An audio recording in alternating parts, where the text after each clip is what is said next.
नमस्कार दोस्तों, welcome to sporting angels educational spectrum. आज है 15 अक्टूबर और आज जन्मदिन है भारत के 11वें राष्ट्रपति एपीजे अब्दुल कलाम साहब। आज तक के बच्चों के बीच में सबसे लोकप्रिय, he was the most popular amongst the students. Apart from that, APJ Abdul Kalam, whose projects in space, defense and nuclear technology guided India into the 21st century. बच्चों के लिए वे हमेशा 2020 की बात किया करते।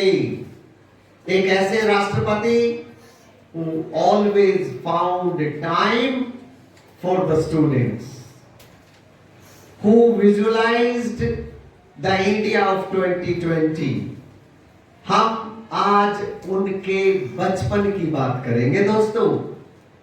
एपीजे अब्दुल कलाम साहब was born in 1931 at Rameswaram. ये रामेश्वरम कहां पर है? तमिलनाडु में है। His parents were neither much educated nor rich, and yet he became one of the greatest scientists and statesmen of India. Can you find out one more name who, apart from being a scientist, was a statesman? So many hands going up. So I should ask. Okay, Krishna. Albert Einstein was one such person. Apart from APJ Abdul Kalam Sahab, you can join your hands together for good and smart answer. Good. Shabash. He is also known as the Missile Man of India, right? So he wrote his biography, और उनकी biography में से ही उनके बचपन के बारे में जो बातें उन्होंने स्वयं हमें बताई हैं, वो कुछ बातें मैं आज आपको बताना चाहता हूं। कलाम साहब कहते हैं कि I was born into a middle class Tamil family in the island town of Rameshwaram in the erstwhile Madras state. My father, Jainul Abidin, had neither much formal education nor much wealth. Despite these disadvantages, he possessed great innate wisdom. जरूरी नहीं होता कि जिसके पास बड़ी बड़ी डिग्रियां हो उसी के पास ज्यादा विजडम हो।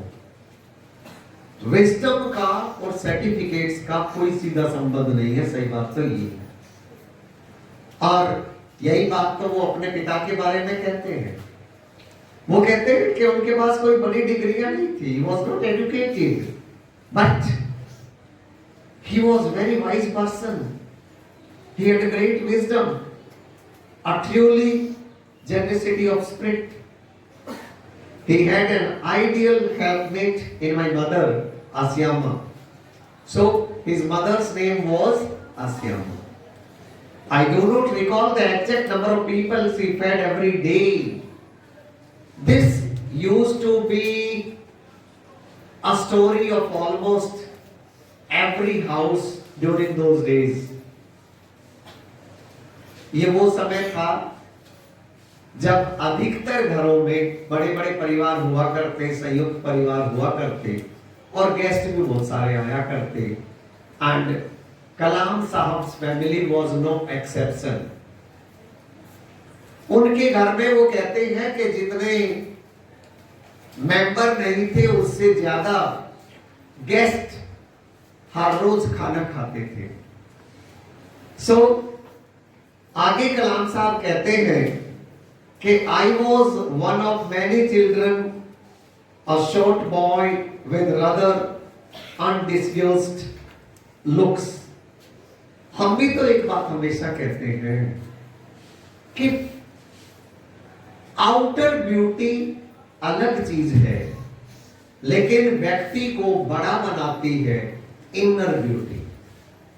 किसी भी व्यक्ति को बड़ा बनाती है उसकी सोच, उसकी thoughts, purity of heart and mind. जिसके पास purity of heart and mind आ गया, वो समझ लीजिए महानता की तरफ चल पड़ा। आउटर ब्यूटी कितने ही लोग आपको ऐसे मिलेंगे, एल्बर्ट आइंस्टीन से लेकर के एपीजे अब्दुल कलाम साहब तक, जो कहते हैं कि मेरी लुक्स, मेरे जो फीचर्स थे आउटर, वो देखने में मैं उतना सुंदर नहीं था, लेकिन देखिए अब दुनिया में कितने सुंदर सुंदर काम करके गए वे।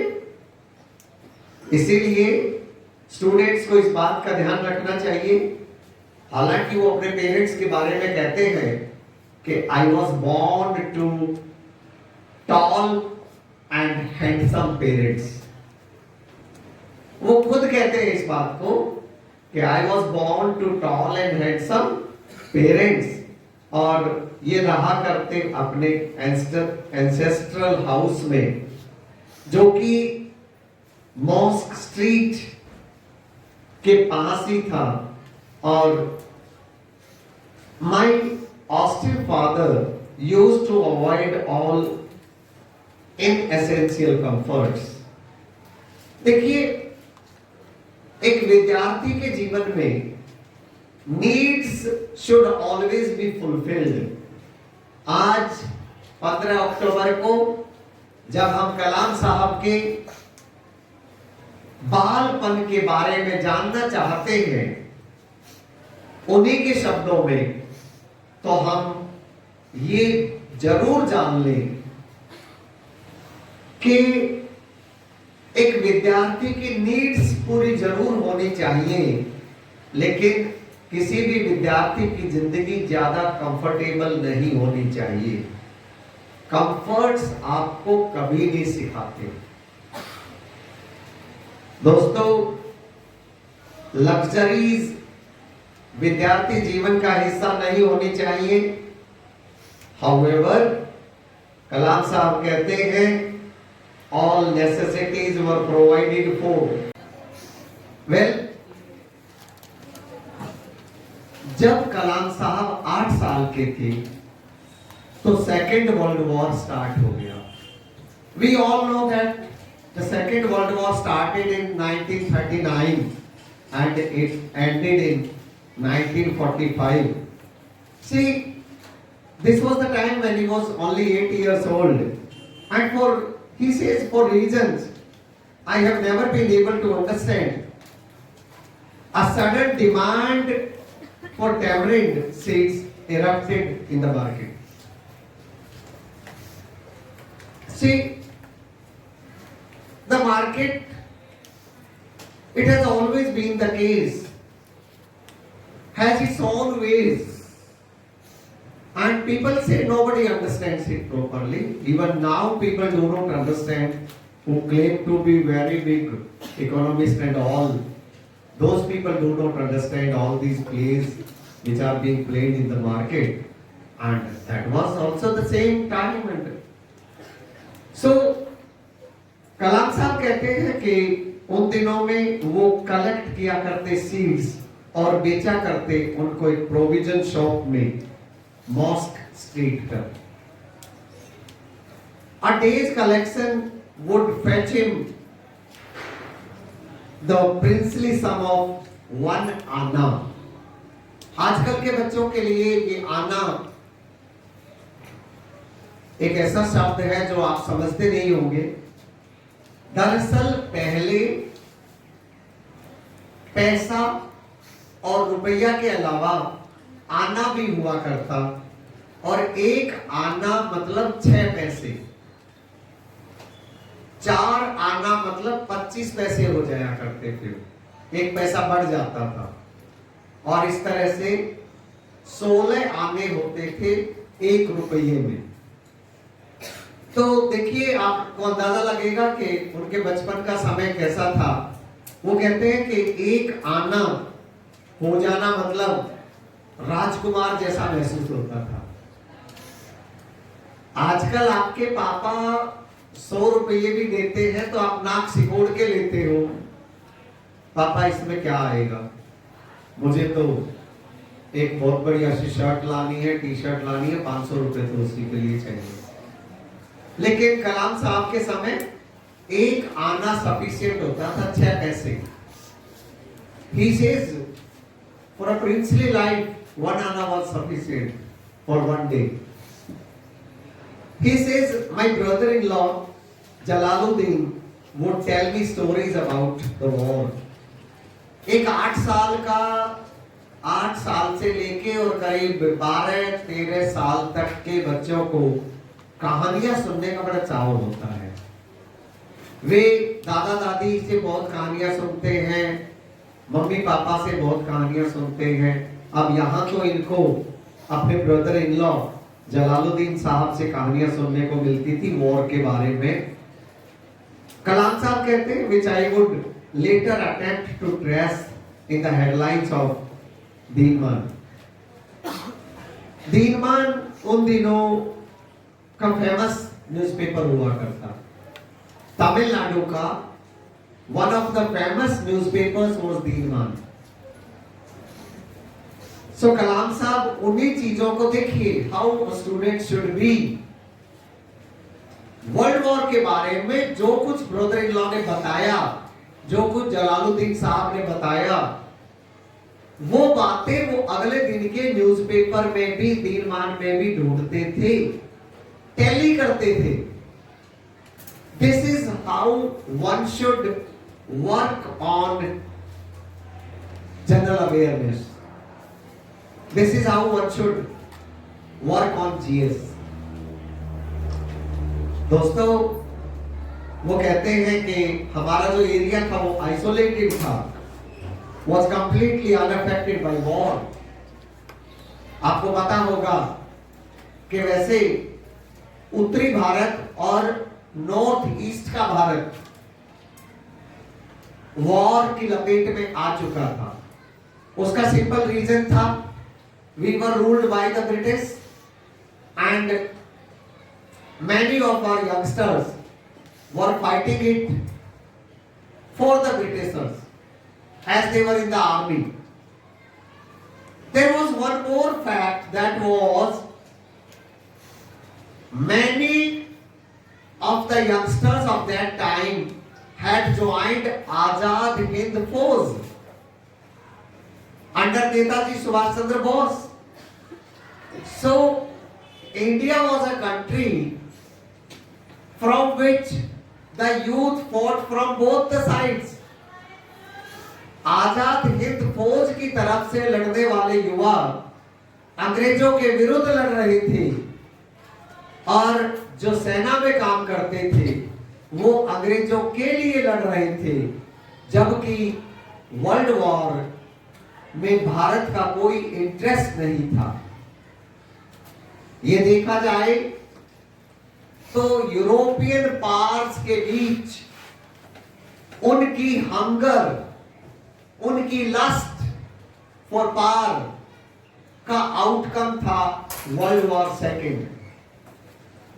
लेकिन भारत जैसा देश कैसे लपेटा गया इसमें, और हमने कितनी जानें खोई, आप अंदाजा लगा सकते हैं और समझ सकते हैं कि हिरोशिमा नागासाकी को तो हम याद करते, वो भी बहुत बुरा हुआ, लेकिन भारत के युवाओं ने भी अपनी दोनों तरफ से जाने खोई,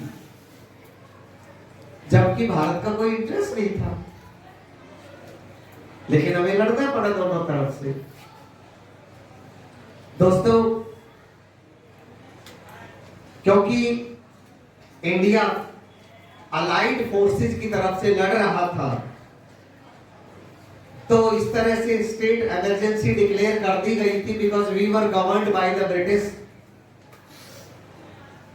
पहली कैजुअलिटी कलाम साहब कहते हैं तब आई जब रामेश्वरम स्टेशन पर ट्रेन का रुकना बंद हो गया।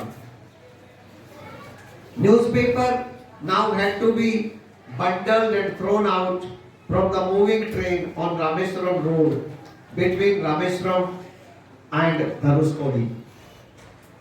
इसका अर्थ ये हुआ कि जो काम पहले एक आदमी कर लिया करते, अब उसके लिए दो लोगों की आवश्यकता थी।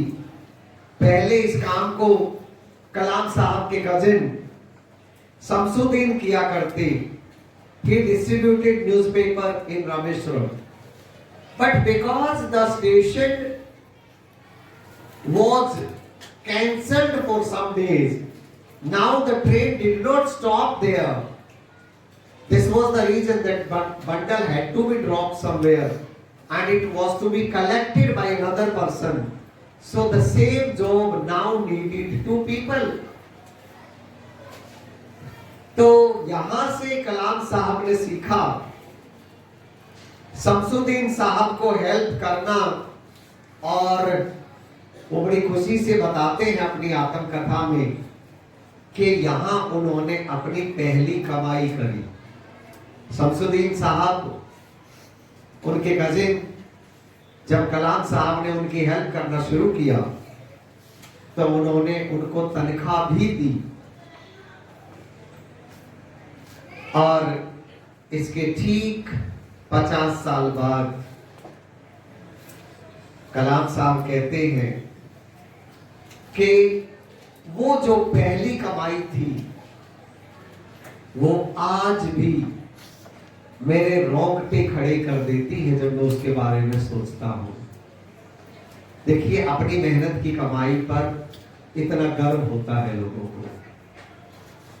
कलाम साहब was an ideal person for everyone, and this was the reason that students became fan of him। बच्चों, आपको हैरानी होगी ये बात जानकर कि जिस दिन कलाम साहब की डेथ हुई उस दिन भी, उससे थोड़ी देर पहले वो स्टूडेंट्स के बीच में थे। वो कहते हैं every child is born with some inherited characteristics into a specific socio-economic and emotional environment, and Kalam Sahab was no exception। दोस्तों, कलाम साहब का जैसा बचपन बीता तो आप देखिए कि कलाम साहब had 3 close friends in his childhood।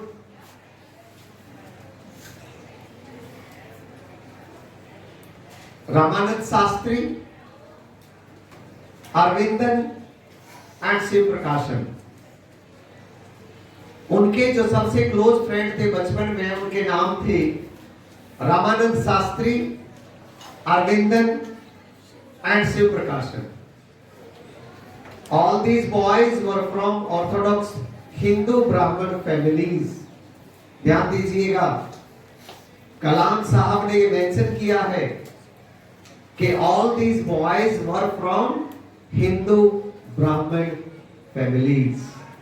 आज के बच्चों को कलाम साहब के जीवन से ये बातें सीखनी चाहिए। कितना मिलजुल कर रहते थे। As children, none of us never felt any differences amongst ourselves because of our religious differences। कलाम साहब कहते हैं Ramanand Shastri was the son of पक्षी लक्ष्मण शास्त्री। अब ये पक्षी लक्ष्मण शास्त्री साहब कौन थे? आप याद कीजिए, दक्षिण का सबसे फेमस टेम्पल्स में से एक आप में से कौन बता सकता है? रामेश्वरम टेम्पल। रामेश्वरम टेम्पल के प्रीस्ट थे रामानंद शास्त्री के पिता पक्षी लक्ष्मण शास्त्री। लेटर ही took over as the priesthood, और बाद में रामानंद शास्त्री भी इस मंदिर के प्रीस्ट बने। बाद में कलाम साहब क्या बने? President of India. उससे पहले ही वॉज अ साइंटिस्ट। दोस्तों, एक बात आपको पता नहीं होगी कि साइंटिस्ट बनने से पहले कलाम साहब ने परीक्षा दी एयरफोर्स के लिए, पायलट बनने के लिए। वो परीक्षा पास नहीं कर पाए। और हर किसी की जिंदगी में कभी कभार कुछ अप्स एंड डाउन्स आते हैं। कलाम साहब स्वयं बताते हैं कि वो बहुत अपसेट थे उस दिन, और वो इतने अपसेट थे कि उनको एक दिन के लिए लग रहा था कि आई हैव लॉस्ट एवरीथिंग। लेकिन वो फिर एक महापुरुष से मिले, उन्होंने उनको थोड़ा समझाया, और अगले दिन से फिर उनमें उत्साह था। और बाद में वो किस तरह से एक साइंटिस्ट बने, और इसरो में उन्होंने विक्रम साराभाई के किए गए काम को, प्रोफेसर सतीश धवन के किए गए काम को आगे बढ़ाया, और मिसाइल मैन के नाम से फेमस हुए। जो साइंटिस्ट भी उतने ही बड़े रहे हो और स्टेट्समैन भी उतने ही बड़े रहे हो। लेकिन एक बात हम सबको जरूर जान लेनी चाहिए कि इनके बचपन में एक ऐसी घटना घटी थी जिससे आप बहुत कुछ सीख सकते हो, क्योंकि आज हम केवल उनके बचपन पर ज्यादा केंद्रित रहेंगे। दोस्तों, इनके विद्यालय में एक नए टीचर आए। The new teacher could not stomach a Hindu priest son sitting with a Muslim boy. थोड़ी थोड़ी परिस्थितियां कभी कभार खराब होने लग जाती हैं आजकल भी, इसलिए भी आप सबको ये सीखना चाहिए। इन अकॉर्डेंस, कलाम साहब कहते हैं, in accordance with our social ranking as the new teacher saw it, I was asked to go and sit on the back bench. नए टीचर ने तुरंत बोल दिया, आप यहां से उठिए और पीछे जाकर बैठिए। एक मुस्लिम बच्चा हिंदू बच्चे के साथ कैसे बैठा है? आप समझ सकते हो ऐसे लोग क्या टीचर कहलाने लायक हैं? नहीं। ऐसे लोगों को कभी टीचर कहलवाने का हक नहीं होना चाहिए। लेकिन यही तो बात आपसे सीखने की है। कलाम साहब कहते हैं कि I felt very sad and so did Ramanand Shastri. दुख केवल कलाम साहब को नहीं हुआ, दुख रामानंद शास्त्री को भी हुआ, और इसीलिए उन्होंने घर जाकर ये घटना अपने पिताश्री को बता दी। जब लक्ष्मण शास्त्री ने उस टीचर को बुलाया बच्चों के सामने, क्योंकि बड़ी गलती थी, छोटी गलती होती है तो टीचर को अकेले में ही बताना चाहिए, लेकिन इसके लिए रामानंद शास्त्री के पिता ने उस टीचर को बच्चों के सामने ही बुलवाया and told the teacher that he should not spread the poison of social inequality। साफ साफ बोल दिया, ये जहर आप यहां मत फैलाइए, ये कम्युनल इंटॉलरेंस जो है ये इनोसेंट बच्चों के दिमागों में मत घुसाइए। बच्चे बहुत इनोसेंट होते हैं, जैसा उनके बचपन में बोलोगे वैसा ही उनके विचार बन जाएंगे। उन्होंने बहुत ही ब्लंटली कहा कि या तो माफी मांगो या शहर छोड़कर चले जाओ। और दोस्तों,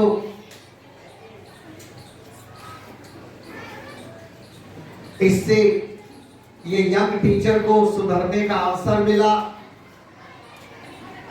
और आगे उन्होंने कभी भी ऐसी गलती नहीं करी। आज एक बात और इनकी जिंदगी से हम आपको जरूर बताएंगे और वो है, एक बार कलाम साहब अपने टीचर के घर चले गए। उनकी पत्नी, क्योंकि वो समय अलग था, बहुत नाराज हुई कि एक मुस्लिम बच्चा हमारे किचन में घुसेगा और खाना खाएगा, ये तो हमसे सहन नहीं होगा। गुरु ने अपनी पत्नी को समझाया और धीरे धीरे उनकी समझ में आया और बाद में कई बार कलाम साहब उन गुरु के घर गए और वे बड़े आनंद से उनको खाना खिलाती थी। तो कई बार लोग गलतियां भी करते हैं, उनके बिहेवियर को सुधारने का अवसर भी दिया जाना चाहिए। अगर आदमी सुधर जाए तो इससे अच्छा नहीं हो सकता। कलाम साहब ने प्रेसिडेंट रहते हुए करीब 2 लाख से ज्यादा बच्चों से बातचीत करी और राष्ट्रपति भवन में कभी भी बच्चे जाकर के उनसे बात कर सकते थे। ऐसे थे भारत के 11वें राष्ट्रपति। हम उनके जीवन पर, उनके साइंटिस्ट कैसे बने, वो राष्ट्रपति के पद तक कैसे पहुंचे, अगले वीडियो में जरूर बात करेंगे। तब तक के लिए ये वीडियो आपको कैसा लगा, अपनी राय जरूर भेजिएगा। आपका हमारे साथ जुड़ने के लिए बहुत बहुत धन्यवाद।